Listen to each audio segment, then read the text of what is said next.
Welcome to Kenton Teaches. Enjoy the video.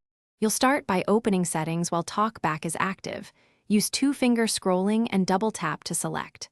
First, unlock the phone and navigate to settings right arrow accessibility using gestures because single taps won't work.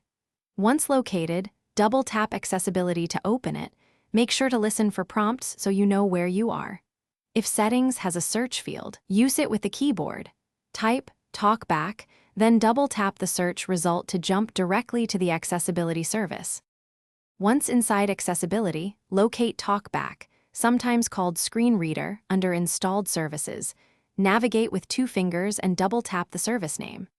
Next, move to the toggle and double-tap to switch it off. A confirmation dialog appears because the service controls input. Double-tap OK to proceed. You may hear Talkback announce it's stopping. Wait until audio ends and the toggle shows off. Make sure voice prompts stop and standard touch behavior returns before moving on to other settings. Finish by testing normal touch. Single finger taps and regular swipes should respond without spoken feedback.